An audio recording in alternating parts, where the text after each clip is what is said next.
My daughter looked me dead in the eye and said, "You're not invited to my wedding." 4 months of planning, 4 months of her letting me believe I'd walk her down the aisle, and then she just uninvited me, said her stepdad would do the honors instead.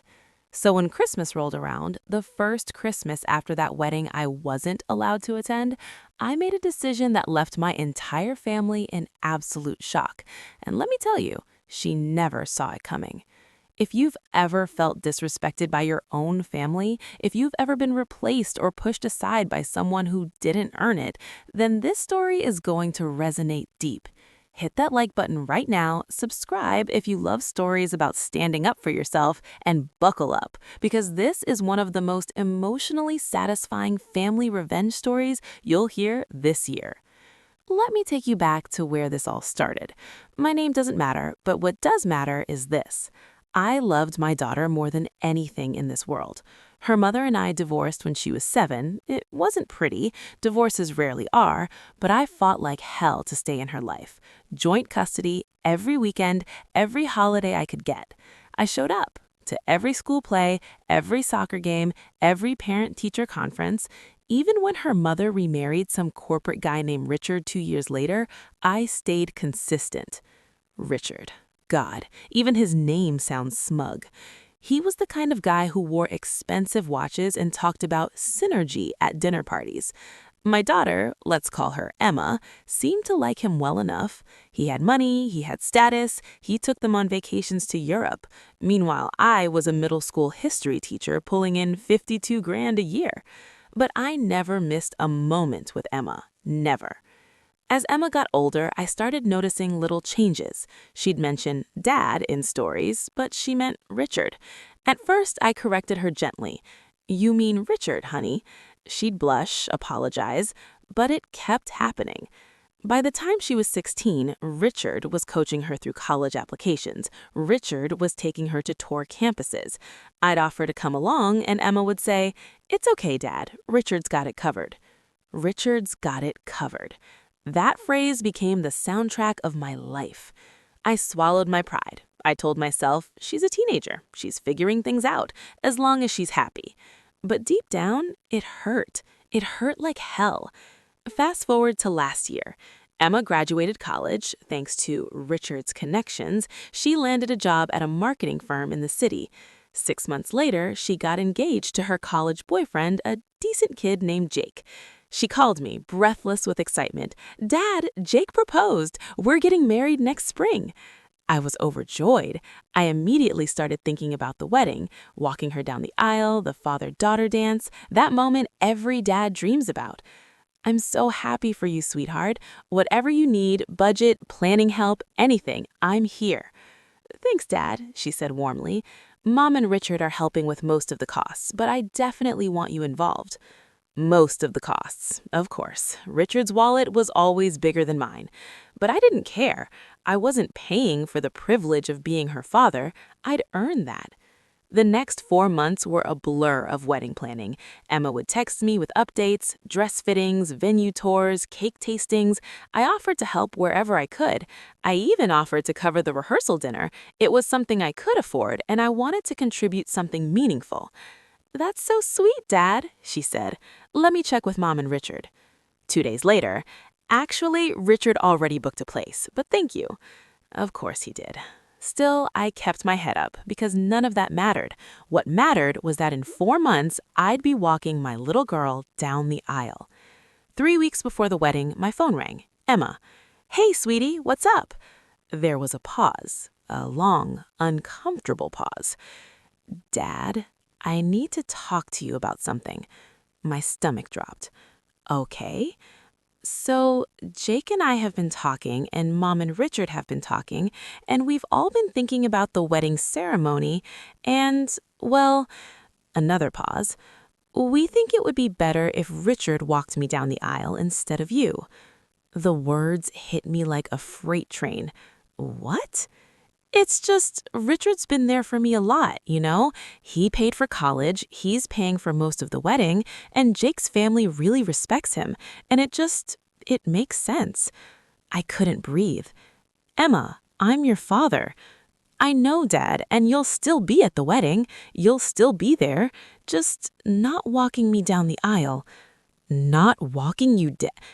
I stopped. My voice was shaking. So I'm invited, but I'm not your dad anymore. Is that it? Dad, don't be dramatic. Dramatic? Emma, I've been there for you your entire life. I've never missed a moment. And now you're telling me I'm being replaced by Richard? Her tone shifted, cold. You know what, Dad? Maybe this is exactly why. You always make everything about you. Richard has been supportive without expecting anything in return. Maybe that's the difference. I felt like I'd been punched in the chest. Emma, I have to go. I'll see you at the wedding. Click. I sat there in my living room, phone in hand, staring at nothing. My daughter had just uninvited me from walking her down the aisle, replaced by Richard. I tried to call her back, voicemail. I tried texting, read receipts, but no response. I called her mother. "This is between you and Emma," she said curtly. "Don't drag me into it." I tried one more time to reach Emma over the next 2 weeks. Nothing.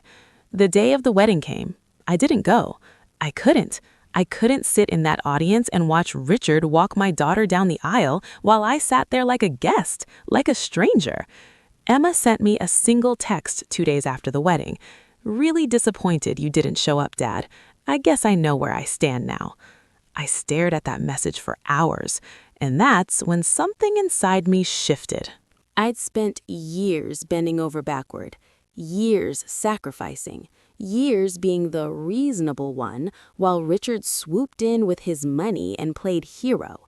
And what did it get me? Nothing. Worse than nothing. I got replaced.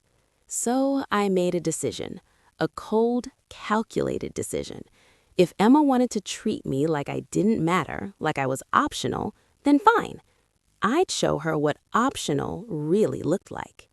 Here's the thing about my family. Christmas was my thing. Every single year since Emma was born, I hosted Christmas. My house, my tree, my cooking. Emma's favorite cookies, her favorite decorations. We had traditions, ornaments she made as a kid, stockings I hand-stitched her name on, a special Christmas Eve dinner with her favorite foods. Even after the divorce, Emma always spent Christmas with me, always. Her mother didn't fight it, it was just understood. And this year, Emma texted me in early November. "Hey, Dad, can't wait for Christmas at your place. Jake and I will be there Christmas Eve. Love you." Like nothing had happened. Like she hadn't uninvited me from her wedding. Like she hadn't told me Richard was more of a father than I ever was. And she just expected everything to be normal. Chapter 9. The Plan. Quiet, cold, calculated. I didn't respond to her text right away. I sat with it. And then I made my decision. 2 weeks before Christmas, I sent a group text to Emma, her mother, and Richard. "Hey everyone, just wanted to give you a heads up that I won't be doing Christmas this year. Wishing you all a great holiday. Take care." My phone exploded. Emma called immediately. I didn't answer. She texted, "What do you mean you're not doing Christmas? Where are you going?" Her mother texted, "Is this about the wedding? You're being childish." Richard didn't text. Of course he didn't. I responded to Emma only. "Emma, I've decided to spend Christmas differently this year. You'll have a great time with Mom and Richard. Enjoy." "Dad, are you seriously doing this?" I didn't respond. Christmas Eve came and went. I turned off my phone. I didn't decorate. I didn't cook. I didn't put up a tree. Instead, I booked a flight to Colorado. A friend of mine had a cabin in the mountains. Quiet, isolated, peaceful. I spent Christmas morning hiking in fresh snow, sipping coffee by a fireplace, reading a book I'd been meaning to finish for years.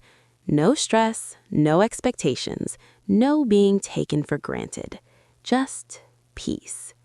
Meanwhile, back home, Emma showed up at my house Christmas Eve with Jake. The house was dark, empty. She called me 17 times. I turned my phone back on 3 days after Christmas. 43 texts, 26 missed calls. Most were from Emma. "Where are you? Dad, this isn't funny. You're seriously going to abandon me on Christmas? I can't believe you're doing this. You're acting like a child." And finally, "I guess you never really cared about me at all."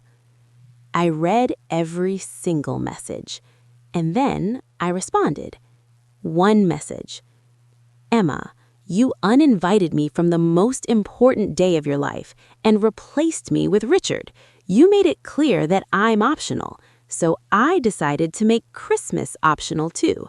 I hope you understand. Love, Dad." Her response came an hour later. "That's not fair." I replied, "You're right, it's not." It's been 3 months since that Christmas. Emma hasn't called. Her mother sent me one angry voicemail calling me petty and vindictive. Richard, predictably, stayed silent. But here's the thing. I don't regret it. For the first time in years, I didn't bend. I didn't sacrifice.